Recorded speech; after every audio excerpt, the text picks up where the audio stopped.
He thought she was just another stranded traveler. She knew he was the prime suspect in a federal investigation. But one, a canceled flight forces them to share a night at the airport. Everything in jizz. He's a single dad with nothing to hide. She's an FBI agent with the very thing to lose. If you believe in second chance and redemption, so subscribe, because what begins as surveillance becomes something much deeper, and the truth is more dangerous than either of them imagined. Michael Torres rubbed his tired eyes and checked his phone for the 100th time. 11:47 p.m., the gate area was nearly empty now. Just a few other stranded passengers scattered across the uncomfortable rope chairs. His flight to Chicago had been canceled due to a storm, and the next available one wasn't until morning. Down at his 7-year-old daughter, Sophie, who was curled up against his side, using his jacket as a blanket. She had been so excited about visiting her grandparents, and now they were stuck sleeping in Denver International Airport. "Daddy, I'm cold," Sophie mumbled, not quite awake. Michael pulled her closer, wishing he had packed warmer clothes in their carry-on. The airport air conditioning was running full blast, and the thinner-lined blanket he'd gotten from a sympathetic gate agent wasn't doing much good. "I know, sweetheart, trying to get some sleep. We'll be on a plane in A few seats away, a woman was shaving her own struggles with the cold. She looked to be in her early 30s, with short brown hair and tired eyes. Like Michael, she was trying to make the best of sleeping in those unforgiving chairs. He noticed she was shivering, despite the jacket of her business suit. She'd been in the same canceled flight. He remembered seeing her at the gate earlier. Being a single father had taught Michael to be observant, especially about people who might need help. His ex-wife had always said he was too trusting, too willing to help strangers, but that's just who he was. "Excuse me," he said softly, not wanting to wake Sophie. "Are you okay? You look cold."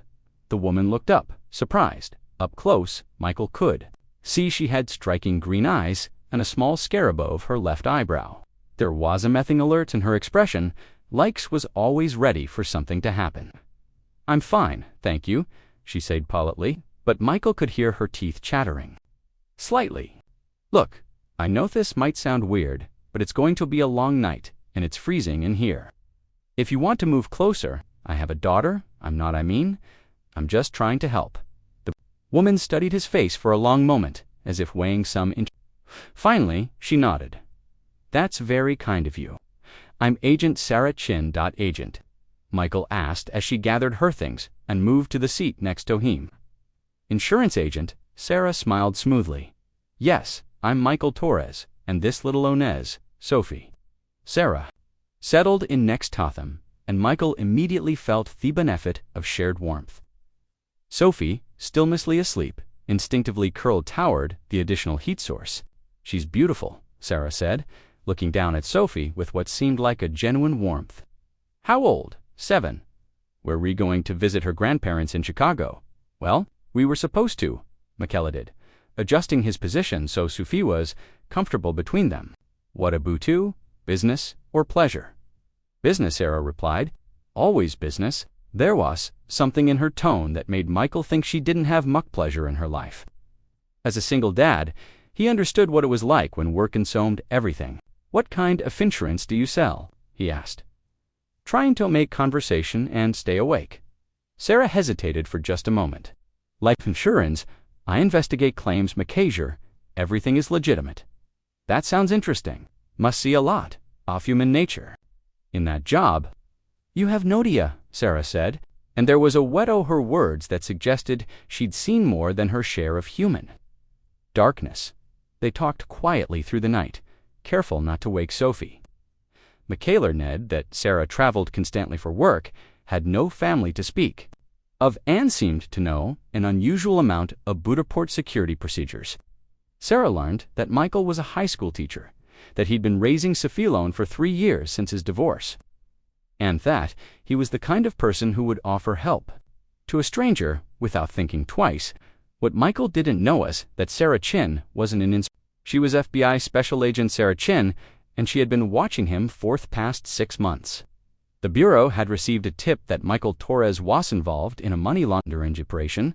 Someone had been using his social security number and bank account information to move large amounts of money through various accounts.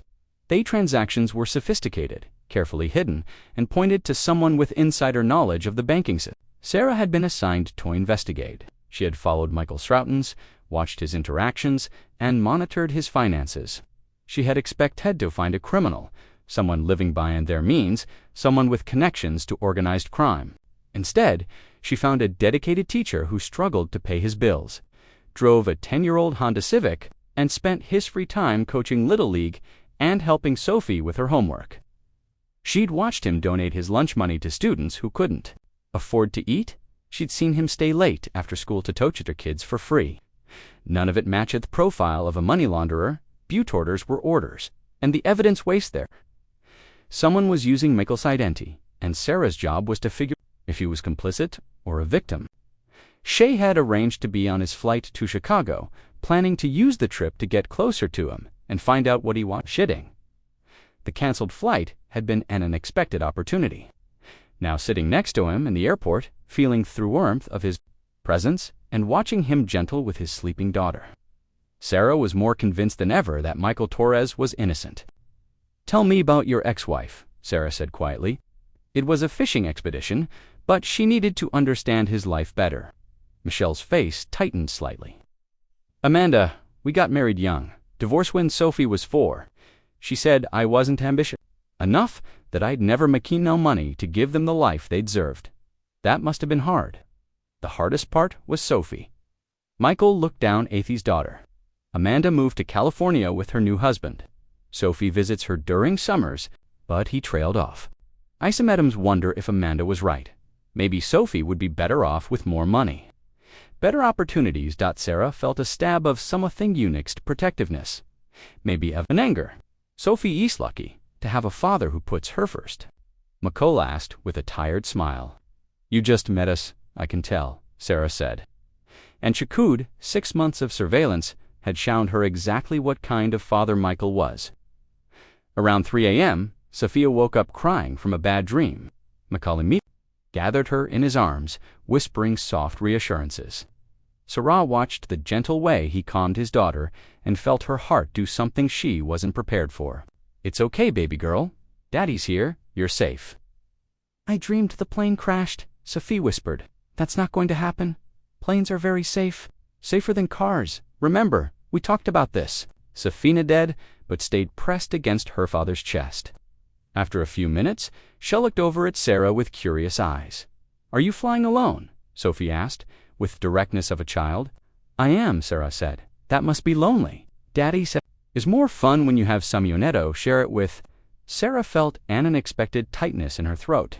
"Your daddy sounds very wise." "He is. He knows everything about everything. Well, except how to braid hair. He's still learning that." Michael laughed softly. "I'm getting better at the braiding, you put my hair in a ponytail and call it a braid," Sophie said with 7-year-old sass. Sarah found herself smiling, genuinely smiling for the first time. "I know how to braid." "Maybe you could teach your dad sometime, would you?" Sophie asked eagerly. "Daddy tries really hard, but Sophie," McCall said gently, "don't volunteer other people for things." "But she offered," Sophie protested.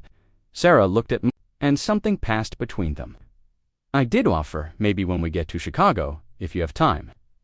The rest of the night passed quietly. Sophie fell back asleep, and Michael and Sarah continued talking in whispers.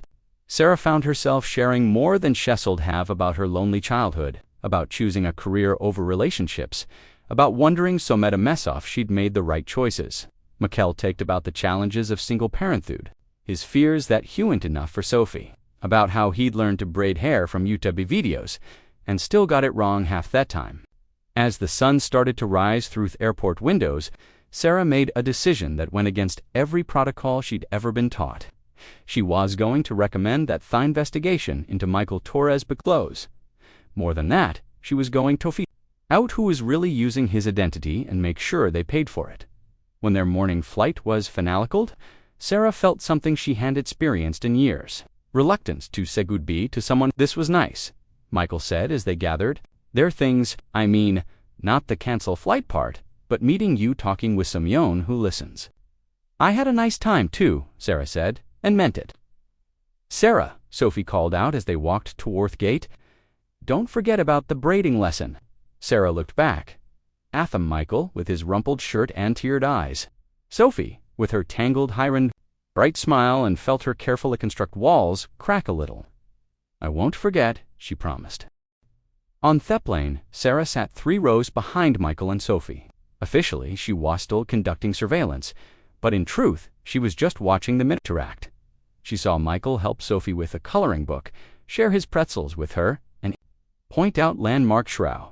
The window. When they landed in Chicago, Sarah followed them at a distance. She watched Michael's face light up when he saw his parents waiting at baggage claim. She saw Sophie Runento her grandparents' arms. She saw a reunion full of love and warmth. That night, from her hotel room, Sarah called her supervisor. "Torres is clean," she said without preamble. "He's a victim, not a perpetrator. Someone is using his identity, but it's not him." "How can you be sure?" "Because I've been watching him for 6 months, and I've never seen anyone more genuine in my life. He's a single father, a teacher. He doesn't have the resources or connections to launder money. We need to dig deeper and find out who's real Libyanist." There was a pause. "Chin, you're usually more cautious about your assessments. I'm certain about this one." It took Sarah 3 more weeks to crack the case. Michael's ex-wife, Amanda, had been using his personal information to help her new husband launder money. His construction business?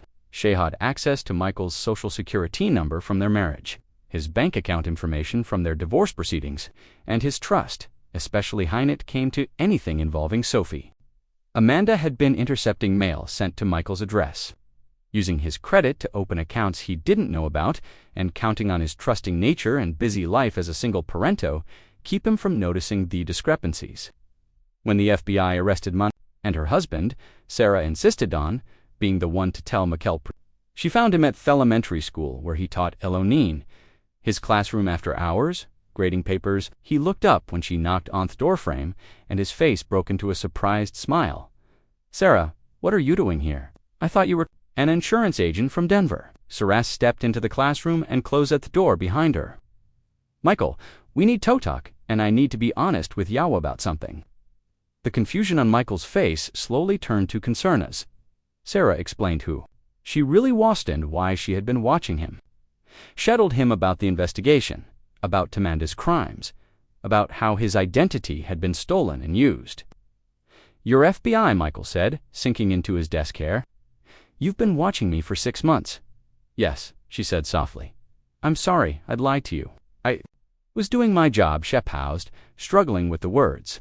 But somewhere along the way, it became more than that. "More than what, Michael?" "That night at the airport, getting to know you and Sophie, it changed something for me. I've spent my whole career learning not to trust people, not to get emotionally involved.